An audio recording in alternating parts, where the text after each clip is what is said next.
اعوذ باللہ من الشیطان الرجیم بسم اللہ الرحمن الرحیم انت المدعو للمہمات وانت المفزع فی الملمات لا يندفع منها الا ما دفعت ولا ينكشف منها الا ما كشفت۔ صحیفہ سجادیہ کی 7 نمبر دعا کے سلسلے میں استغاثہ کے عنوان سے گفتگو جاری ہے کہ مشکلات کو رفع دفع کرنے والی ذات فقط اور فقط کون ہے؟ پروردگار کی ذات ہے۔ اس تناظر میں یہ دیکھا جائے کہ اگر توحید، نظریہ توحید ہمیں کیا بتاتا ہے؟ نظریہ توحید ہمیں یہ بتاتا ہے کہ اس ہستی کا بنانے والا اور اس کو چلانے والا اور اس کو جو سلسلہ جو جاری ساری ہے فقط اور فقط پروردگار کے قبضے قدرت میں ہے۔ حیات دینا، موت دینا، رزق دینا، خلق کرنا، یہ سارا نظام جو ہے تسخیر کا نظام ہے، انسانوں کی زندگی کا نظام ہے، سب کچھ کس کے اختیار میں ہے؟ پروردگار۔ نفع نقصان پہنچانا، مشکلوں کو ٹالنا، حاجت روائی کرنا، یہ سب کچھ پروردگار کے ہاتھ میں ہے، اس سے کوئی انکار بھی نہیں کر سکتا۔ توحید کا مفہوم یہی ہے، چونکہ جب آپ نے کہا ہے کہ اس ہستی کا فقط ایک ہی ہے، جب ایک ہے تو تمام تر محوری کردار کس کا ہوگا؟ ایک ہی کا ہوگا۔ یہ توحید ہے، اس کو کیا کہتے ہیں؟ توحید۔ لیکن اسی توحید نے ایک سسٹم ہمیں دیا ہے، وہ سسٹم یہ دیا ہے کہ میں تنہا ہوتے ہوئے ایک نظام بنا رہا ہوں، جس کو نظام کو ہم کہتے ہیں نظام اسباب۔ خدا رازق کا کیا مطلب؟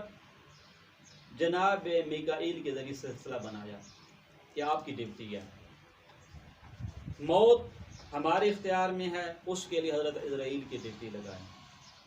وحی کو ہم نے پہنچانا ہے اپنے انبیاء تک، جبرائیل سلام اللہ علیہ کا۔ سور کو دوبارہ پھونکا جائے گا قیامت سے پہلے، حضرت اسرافیل کی ڈیوٹی لگائیں۔ یہ کیا مطلب ہے؟ سارے کام خدا کر رہا ہے، اس نے ایک سسٹم بنایا ہے۔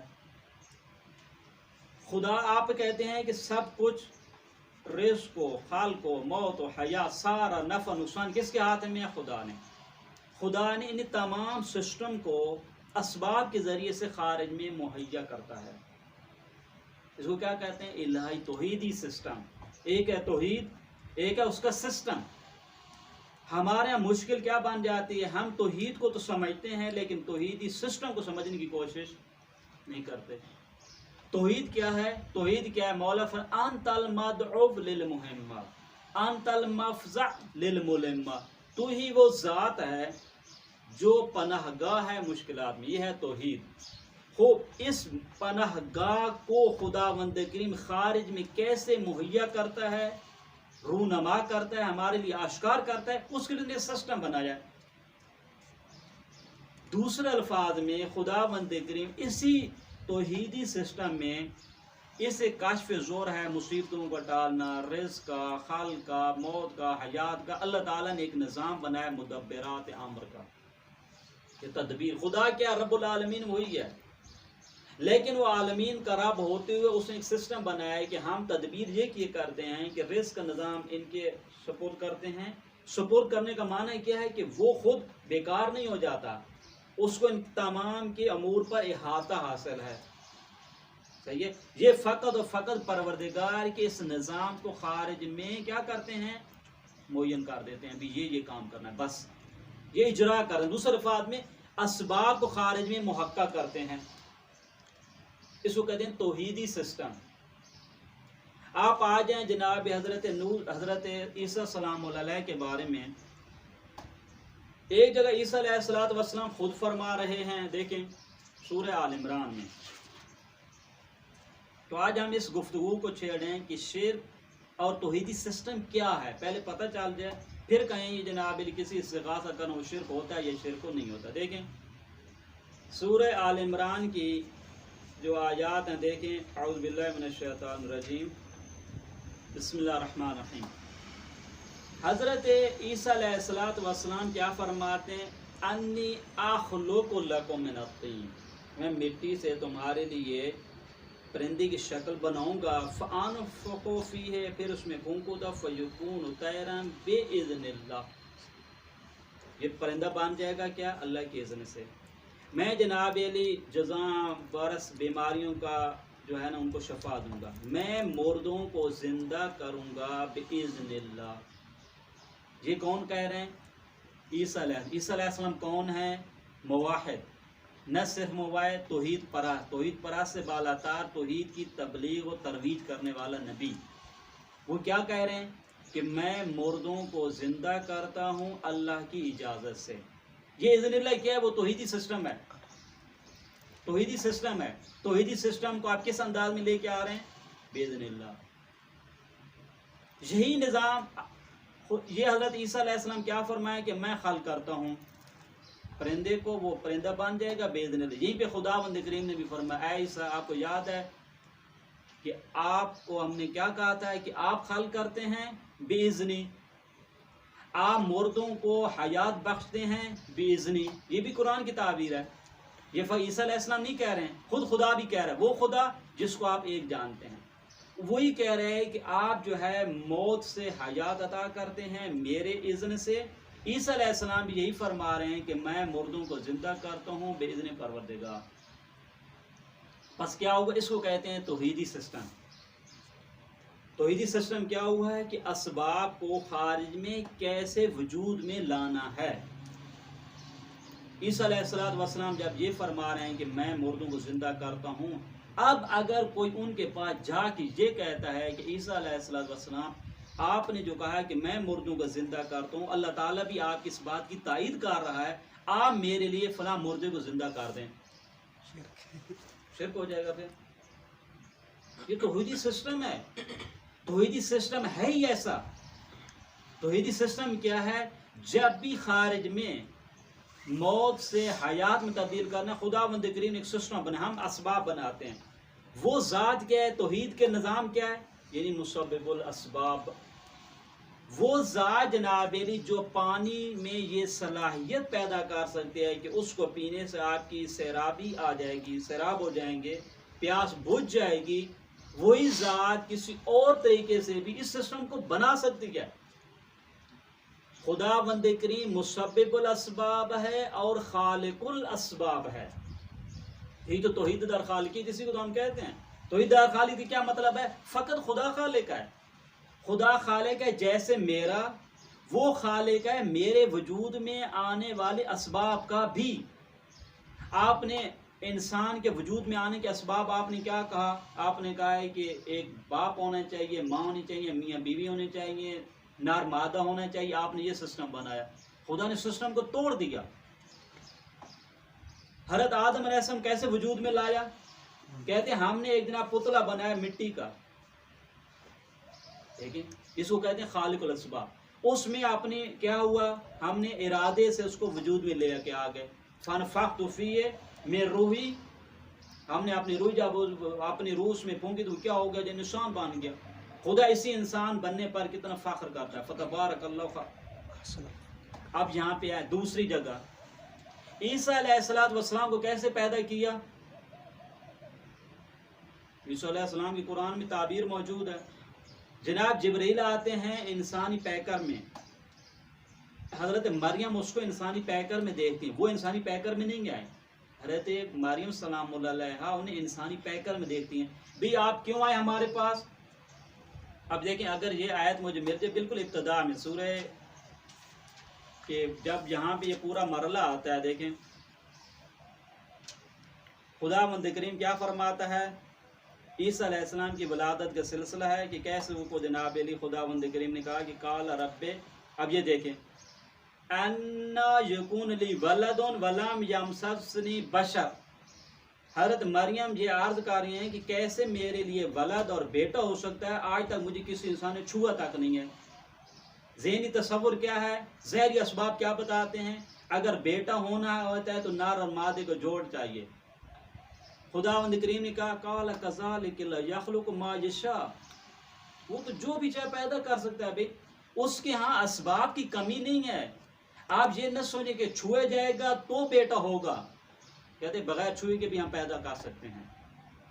دوسرے اب یہاں پہ یہ دیکھیں گود میں کیا نام ہے، چھوٹی عمر میں ابھی ماں کی گود میں بچہ باتیں کرتا ہے، کہتے کر سکتا یا نہیں کر سکتا؟ ظاہری اسباب کہتے نہیں کر سکتا۔ خداوند کریم فرماتا ہے کہ یہ وہ ہستی ہم آپ کو دیے جا رہے ہیں جو دنیا اور آخرت میں وجیح ہے، مورد اعتماد خدا کا، اور مقربین میں سے کیا کرے گا؟ وَيُكَلِّمُ النَّاسَ فِي الْمَهْدِ، ابھی ماں کی گود میں ہے، لوگوں سے باتیں کرے گا. ظاہری ثواب نہیں ہے. اب یہاں پہ اگلا سلسلہ کہا کہ جناب علی کیسے ہو سکتا ہے جناب علی. اسی طرح اور مثالیں بھی خداوند کریم نے دیا. آپ نے کہا ہے کہ عورت بانجھ ہو گئی ہے، ظاہری اسباب کہتے ہیں اس سے اولاد نہیں ہو سکتی ہے. یہی قصہ آیا جناب حضرت زکریا کے بارے میں. حضرت زکریا فرماتے ہیں اس کو جب بشارت دی گئی کہ ہم آپ کو یحییٰ جیسی شخصیت دینے لگے ہیں، تو حضرت زکریا نے کیا عرض کیا؟ قال رب انا یکون لی غلام، میرا کیسے میری اولاد ہو سکے؟ وقت بالغنی الکبر، میں بوڑھا، وامراتی عاقر، اور میری بیوی کیا ہے؟ بانجھ ہے. ظاہری اسباب نہیں ہے. خداوند کریم کیا فرما رہا ہے؟ قال کذالک اللہ یفعل ما یشاء. کیا مشکل ہے بھائی؟ وہ تو خالق الاسباب ہے. آپ یہ سمجھیں کہ کیا فقط یہی سبب ہے، یہی رکاوٹ ہے؟ خدا جہاں وہ بانجھ کے سسٹم میں چینج نہیں کر سکتا، اس بانجھ کو جناب دوسرے مرحلے میں لے آ جائے گے. وہی کام جو ایک جناب بانجھ کے بغیر کیا جا سکتے، وہ بانجھ والے سے بھی خدا لے سکتا ہے. بانجھ بھی نہیں ہے تب بھی وہ اولاد نہیں دیتا، بانجھ ہوتے ہوئے بھی اولاد دے رہا ہے. اس کو کہتے ہیں خالق الاسباب. اس کو کہتے ہیں توحیدی سسٹم. یہ توحیدی سسٹم ہے. یعنی آپ نے کیا جاننا؟ آپ یہ کہہ رہے ہیں کہ خدا ایک ہے. اس خدا ایک میں یہ قدرت ہے کہ وہ جناب سسٹم میں تبدیلی کر دے. اب خداوند کریم نے کیا نظام بنایا؟ غور سے سنیے گا. اس نے کہا، ہم کہتے ہیں قرآن کی تعلیمات ہیں. کہا جناب علی کہ آپ عیسیٰ علیہ السلام آپ بھی پیدا کرتے ہو، پرندہ جو ہے پرندہ بانتا ہے بے اذنی، کہا یہ بھی پیدا، لیکن آخر میں ایک جناب علی فارمولہ دے دیا، فقط اور فقط پیدا کرنا کس کا کام ہے؟ اللہ کا. والو الخالق والو الامر. دیکھیں خالق و امر اس کا ہے. خوب کہا جناب علی کہ عزت جو ہے اللہ کی ہے، رسول کی ہے، مومنین کی. سورہ منافقون میں کہا، صحیح ہے. پھر کیا کہا؟ فَلِلَّهِ الْعِزَّةُ جَمِيعًا. عزت فقط اور فقط کس کی ہے؟ خدا کی ہے. بھئی یہ کیا بتایا جا رہا ہے؟ ابھی کہا جناب علی کہ یہ موت کو جو سلسلہ ارواح کا قبض کرنا، انسانوں کی جانوں کو لینا، کہتے ہیں اسرائیل سلام اللہ علیہ کرتے ہیں. اس سے بالاتر کچھ فرشتے بھی یہ نظام میں شریک ہیں. پھر کہا کہ اللہ یتوفی الانفس، خدا یہ کام کرتا ہے. دیکھیں خدا نے اس آیت میں 3 آیتوں میں لفظ توفی کا جو فاعل ہے، ایک جگہ خدا ہے لفظ، ایک جگہ کون ہے جناب علی؟ یہ ہیں توفت ہو رسولنا، اور ایک جگہ کیا جناب علی؟ جب یہ ملک الموت یہ کام کرتا ہے. تینوں کو خدا کیا کر، آپ توفی کرتے ہیں، وہ بھی کرتے ہیں، وہ بھی کر رہے ہیں. تینوں کو کہہ رہے ہیں یہ فعل آپ کا ہے. خدا بند کریم خود اسباب کو فاعل کی حیثیت بھی جانتا ہے. غور کیجئے، یہ نقطہ مہم ہے. سبب ہیں، عیسیٰ علیہ السلام سبب ہیں وجود میں لانے کے لیے. کس کے لیے؟ عالم اسباب، خدا کے نظام کے.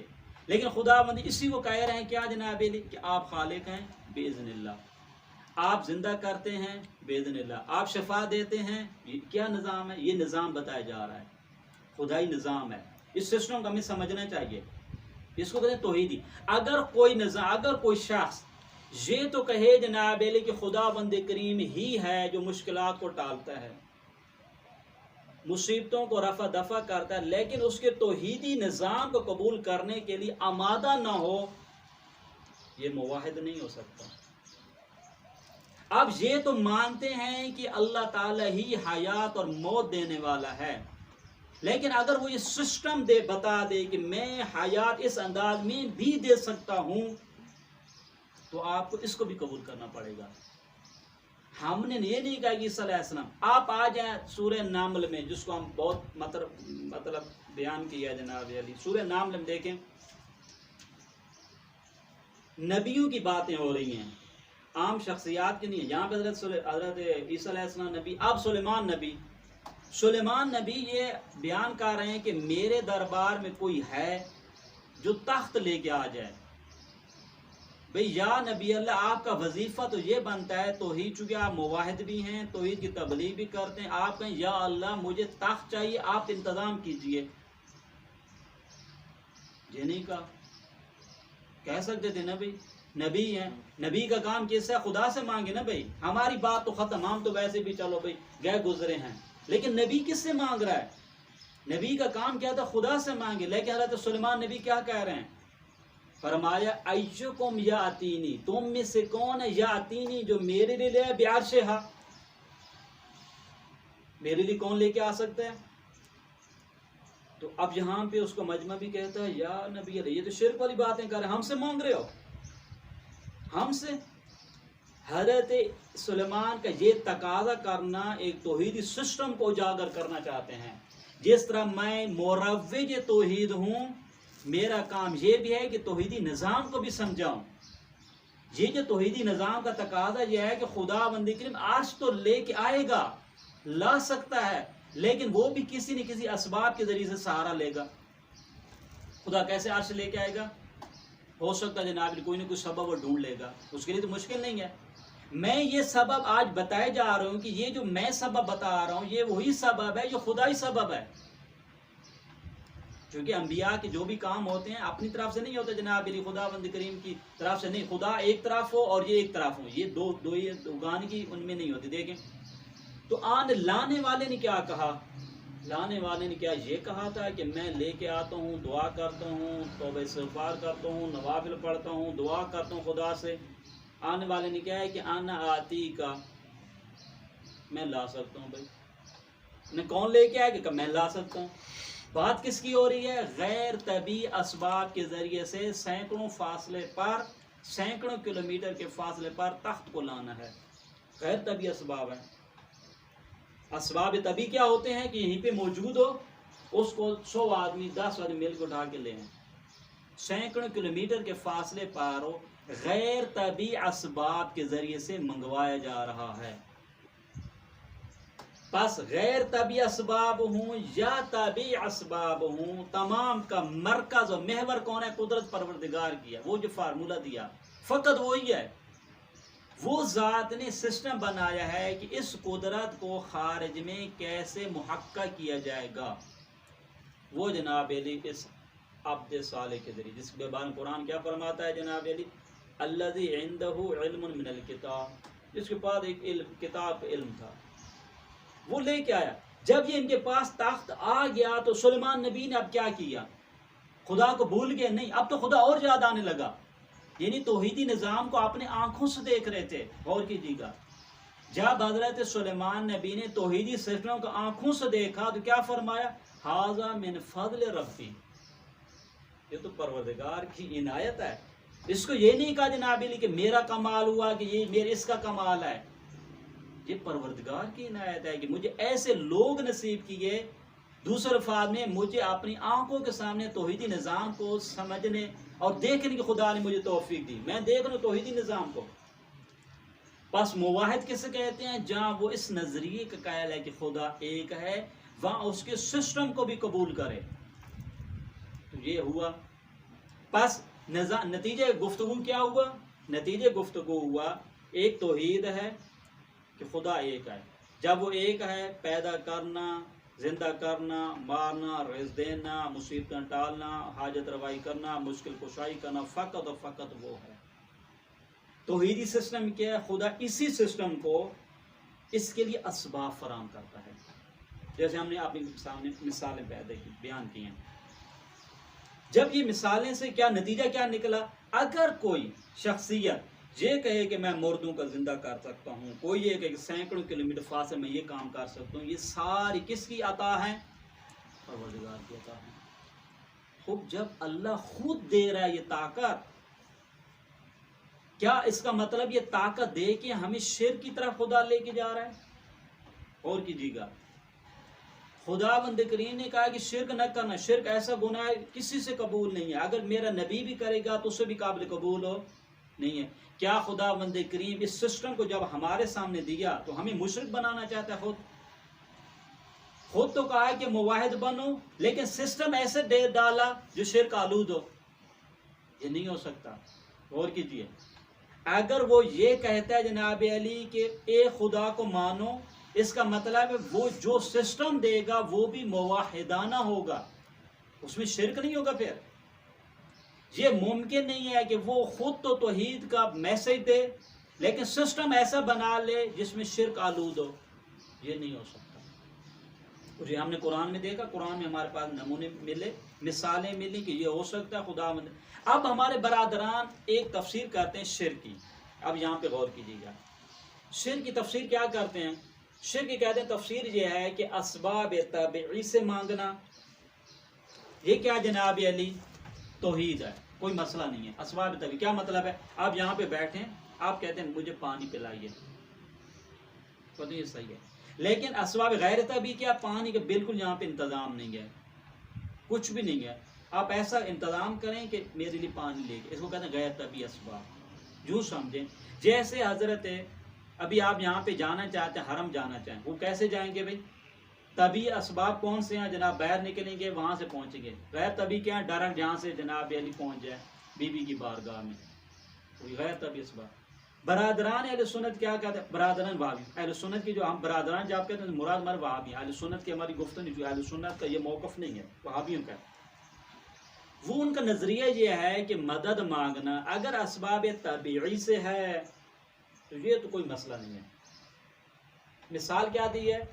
حضرت موسیٰ علیہ السلام سے اس کے پیروکار نے مدد کے لیے پکارا تھا، انہوں نے اس کی مدد کی، ان کا یہ صحیح ہے کیونکہ اسباب طبیعی ہیں۔ حضرت موسیٰ علیہ السلام کے پاس یہ اختیار موجود ہے، کوئی انسان اتنا تو دفاع تو کر ہی سکتا ہے مظلوم کا۔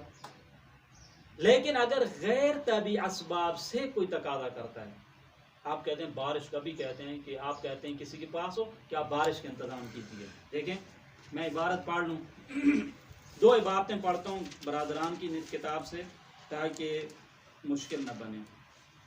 دیکھیں یہ ابن عثیمین کی جو کتاب القول المفید ہے، یہ جو ہے توحید محمد ابن عبد الوہاب کی شرح ہے، اس میں یہ لکھتا ہے، دیکھیں فرماتے ہیں کہ یہ جو جس سے تقاضا کیا جائے المستغاث بہ، جس سے آپ مانگ رہے ہیں، یا جناب علی اس پہ قدرت نہیں رکھتا یا قدرت رکھتا ہے۔ قدرت نہیں رکھتے کیا مطلب ہے؟ دنیا سے جا چکا ہے، وہ قدرت نہیں رکھتا، چلو جائے آپ قبر کے پاس کسی پاس جاتے ہیں، آپ کہتے ہیں مجھے پانی پلائیے، نہیں وہ تو مر چکا ہے، یہ غیب ہے، پردہ غیب میں شخصیت ہے، اس سے آپ کیا کہتے ہیں کہ میری مدد کیجیے۔ کہتے ہیں یہ وہ چیز ہے جس پہ اللہ تعالیٰ کے علاوہ کوئی بھی ذات قدرت نہیں رکھتی ہے، پانی پلانے کے لیے وہ کون ہے؟ کہتے ہیں اگر کوئی اس انداز میں کسی غائب انسان کو یا مرے ہوئے انسان سے ایسی چیزوں تقاضا کرتا ہے فاض کلو من الشرک، یہ شرک ہے۔ لیکن اگر یہی شاذ بحی حاضر فیما یقدر الیہ، جس پہ قدرت رکھتا ہے اس چیز کا تقاضا کرتا ہے، کہتے ہیں یہ کون ہے؟ جائز ہے، یہ جائز ہے۔ بس ایک تفسیر کیا ہے شرک کی، کیا تفسیر ہے؟ کہ ان چیزوں کا تقاضا کرنا جو انسان کی قدرت میں نہیں ہے، یا ہے تو زندہ لیکن اسباب کون سے؟ غیر طبیعی، انسانی قدرت رکھتا ہے، یا جناب دنیا سے جا چکا ہے، کہتے ہیں یہ شرک ہے۔ لیکن طبیعی اسباب کے ذریعے سے مانگنا کیا جناب یہ کیا ہے؟ کوئی مثلاً یہ شرک کو نہیں ہوگا۔ اب یہیں پہ یہ خود مطلب عین شرک ہے، اس مطلب پہ غور سے سننا۔ یہ ابن عثیمین کی ہم نے بات کی ہے، وہابیوں کا بہت ہی عالم، معتبر عالم ہے، اس کی کافی کتابیں ہیں، اور تاج یہ جو کتاب ہے یہ التوحید جو ہے محمد ابن عبد الوہاب کی شرح ہے۔ اس نے تفسیر کیا کی ہے؟ انہوں نے تفسیر یہ کی ہے کہ دو قسم کی قدرت ہے، ایک پہ انسان قدرت رکھتا ہے، جس پہ انسان قدرت رکھتا ہے اس وہ چیزوں سے مانگنا یہ صحیح ہے، وہ میں قدرت رکھتا ہوں مجھ سے مانگنا صحیح ہے۔ لیکن جس چیز پہ انسان قدرت نہیں رکھتا، ان کیا مطلب؟ غیر طبیعی اسباب، اس پہ انسان نہیں قدرت رکھتا، کہتے ہیں یہ مانگنا کیا شرک ہے؟ یہ تفسیر کرنا یہ عین شرک ہے، اس پہ غور کرنا۔ اس کا مطلب یہ ہوا آپ یہ کہنا چاہتے ہیں کہ جس چیز پر میں قادر ہوں کیا میرا خالق اس پر قادر ہے کہ نہیں ہے؟ آپ کہیں کہ آپ اس پر قادر ہیں، اس پہ اللہ قادر ہے۔ کیا یہ انسان سے صادر ہونے والے افعال کچھ ایسے بھی ہیں جس پہ فقط انسان قادر ہے، خدا قادر نہیں ہے؟ قدرت پروردگار جو ہے، جس طریقے سے پروردگار کی قدرت طبیعی اسباب پر ہے، اس کو غیر طبیعی پر بھی اسی کو ہے، فرق نہیں کرتا۔ آپ غیر طبیعی میں تو خدا کو ہے، لیکن تبھی بھی مجھے ہے، میری حیثیت کیا ہے؟ انسان وہ وجود ہے جو عدم سے وجود میں آیا، اس کا زندہ رہنا بھی خدا کے اختیار میں ہے، اس سے تمام آثار نمودار ہو رہے ہیں، وہ بھی کس کے اختیار میں ہے؟ پروردگار اختیار ہے۔ بس یہ جملہ کہنا ہے چونکہ اس پہ انسان قدرت رکھتا ہے بس یہ مانگنا صحیح ہے، اور اس پہ چونکہ قدرت نہیں رکھتا یہ مانگنا صحیح نہیں، یہ عین شرک ہے۔ خدا کی قدرت کو محدود نہیں کیجیے۔ یہ جو حضرت موسیٰ علیہ السلام، غور سے سنیں گا، یہ حضرت موسیٰ علیہ السلام جو مدد کی تھی اپنے پیروکار کی، یہ کون سی قدرت تھی ان کے پاس؟ انسان کے پاس کون سی قدرت ہوتی ہے؟ یہ میرا قرآن شریف کو اٹھانے والی قدرت اور یہ پوری بلڈنگ کو اٹھانے والی تمام قدرت کا سرچشمہ کون ہے؟ پروردگار کی جانب سے دی گئی قدرت ہے، کوئی فرق نہیں کرتا، قدرت اسی کی جانب سے ہے۔ یہ کون سی آپ فرق کر رہے ہیں کہ ایک قدرت اللہ کی جانب سے ہے، ایک قدرت پہ میں قادر ہوں؟ ایسے تفسیر کرنا یہ شرک ہے، یہ خود شرک ہے۔ آپ اس کا مطلب ہے کہ قدرت کو تقسیم کر رہے ہیں، ایک قدرت پہ ایک پہ انسان قادر ہے، ایک پہ انسان قادر نہیں ہے۔ بھائی جس پہ انسان قادر ہے اس پر بھی قدرت اگر اس کو ملی ہے وہ بھی اللہ تعالیٰ کی جانب سے ہے۔ اب آ جائیں اگلے مرحلے پہ۔ اس نقطے کو بیان کرنے کے بعد حضرت موسیٰ علیہ السلام جو قدرت ملی ہے اس مظلوم کی، یہ کس کی جانب سے؟ اللہ تعالیٰ کی جانب سے۔ اگر یہی ذات پروردگار اس کی قدرت کا دائرہ وسیع کر دے، وہی خدا، بھئی ہم ظاہری اسباب یہ تھے اس لا علاج بیمار کا ہم علاج نہیں کر سکتے تھے، لا علاج بیمار ہے، لیکن پروردگار اگر میرے ہاتھوں سے اسی شفا والے نظام کو ڈال دے تو شرک ہو جائے گا۔ بھئی دینا تو اسی نے ہے نا بھئی۔ کب میری قدرت پہلی تھی ایک عادی بیمار کو شفا دینے کی، اس میں میری قدرت نہیں تھی۔ چھوٹی سی بیماروں کو جو میں علاج کر رہا ہوں یہ قدرت بھی کس نے مجھے دی ہے؟ اللہ تعالیٰ نے۔ لا علاج بیماریوں کی قدرت وہ دے سکتا ہے، یہ نہیں دے سکتا۔ آپ کا یہ کہنا ہے کہ لا علاج بیماریوں میں اگر وہی خدا کے نظام میں انسان کے ہاتھوں صادر ہو تو خدا کی قدرت تو محدود نہیں ہوگی نا، وہ خود خدا یہ سسٹم کر رہا ہے۔ پر یہ تفسیر کرنا یہ شرک کی بو آتی ہے، یہ خود۔ دوسری یہ بات ہے، غور سے سنیں گے، دوسرا مطلب یہ ہے کہ طبیعی اسباب اور غیر طبیعی دونوں کا مرکز کون ہے؟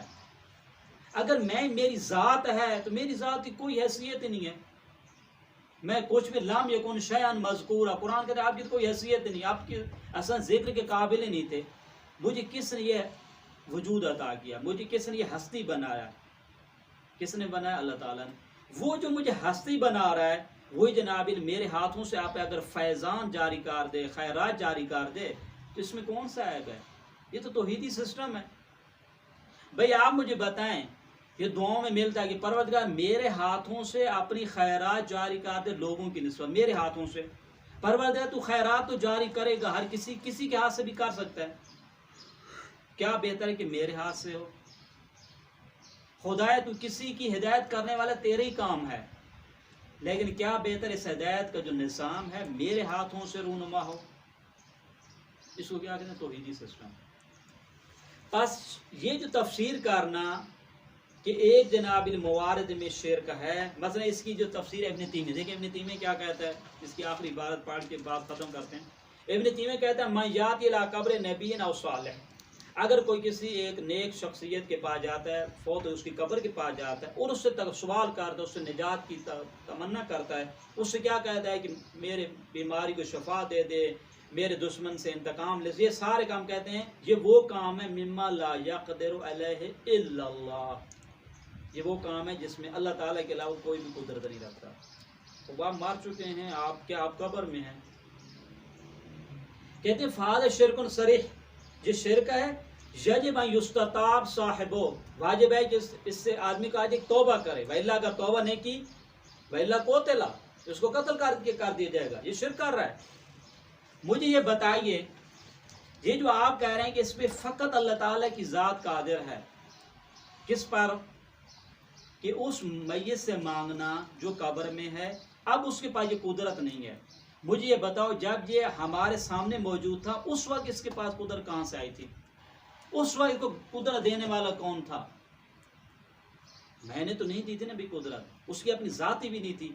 وہ ذات جس نے اس کو زندگی میں قدرت دی تھی، وہ ذات کیا مرنے کے بعد اس کے روح میں یہ طاقت کو سلب کر سکتی ہے؟ وہ دے سکتے، کیا مشکل ہے؟ ہم نے کہا ہے کہ موت جو ہے نابود ہونے کا نام نہیں ہے، نصف نابود ہونے کا ہے۔ انسان کی حقیقت روح ہے، روح تو مرتی بھی نہیں ہے، چاہے زندہ ہو یا اس دنیا سے اس جگہ چلی جائے، فرق کیا ادھر سے ادھر چلی گئی ہے۔ ایک جگہ سے دوسری جگہ چلے جانے سے روح تو روح ہی رہے گی، روح زندہ ہے۔ وہی ذات جب دنیا میں آپ تھے تو آپ میں قدرت تھی یا نہیں تھی؟ کہتے ہاں آپ کی قدرت، آپ بیمار کو شفا دے سکتے تھے۔ میرے مرنے کے بعد میری آنکھوں سے اوجل ہے، لیکن روح میں جو اقتدار ہے دنیا میں کس نے دیا تھا؟ اللہ تعالیٰ نے۔ کیا مرنے کے بعد وہی ذات اقتدار اس روح کے ذریعے سے رونما نہیں کر سکتی، نمایاں نہیں کر سکتی ہے؟ اس میں کون سا شرک ہے؟ شرک کہاں پر ہوگا؟ غور سے سنیے گا۔ شرک کا مطلب یہ ہے کہ آپ یہ کہنا چاہتے ہیں کہ یہ جو میت ہے پروردگار کی دی گئی قدرت کے بغیر اس کے مقابلے میں اس کے پاس قدرت اب ہے۔ تو یہ اگر دنیا میں بھی اس نظریے کے آپ قائل ہوتے تو بھی شرک تھا، میت ہائی کا کوئی فرق نہیں ہے۔ اگر دنیا میں بھی اگر یہ انسان کا نظریہ ہو جائے کہ یہ جو قرآن کریم کو میں نے اٹھائے ہوئے، یہ جو میری قدرت میری اپنی ذاتی ہے، اللہ تعالیٰ کے مقابلے میں یہ سمجھ رہا ہوں، تو یہ بھی شرک ہے۔ اس میں زندہ اور مردے کا کوئی فرق نہیں ہے۔ پر یہ تفسیر کرنا کچھ چیزوں پہ انسان قادر ہوتا ہے، کچھ چیزوں پہ قادر نہیں ہوتا، پر جس چیز پہ انسان قادر نہ ہو اس سے مانگنا یہ شرک ہے، اور یہ مانگنا شرک نہیں ہے۔ یہ تفسیر اصلا درست ہو نہیں، معیار شرک یہ نہیں ہے۔ اس لیے کہ یہ جو نظام ہے ہم یہ سمجھنا چاہیے، آخری جملہ اور اس بات کو ختم کرتے ہیں، ہم یہ سمجھنا چاہیے کہ خدا ایک ہے۔ اس توحید اللہ تعالیٰ جو جس کے بارے میں ہمارا نظریہ ہے کہ خلق کرنا، پیدا کرنا، زندہ کرنا، مارنا، بیماریوں کو ٹالنا، ساری مصیبتوں کو رفع دفع کرنا اس کے اختیار میں ہے۔ اس پروردگار نے اس کے لیے ایک سسٹم بھی ہمیں دیا ہے۔ جس طریقے سے اللہ کو ایک ماننا چاہیے تمام چیزوں میں، اسی طریقے سے اللہ تعالیٰ کے سسٹم کو ماننا بھی موحدانہ زندگی کا تقاضا ہوا کرتا ہے۔ صلی اللہ علیہ وسلم۔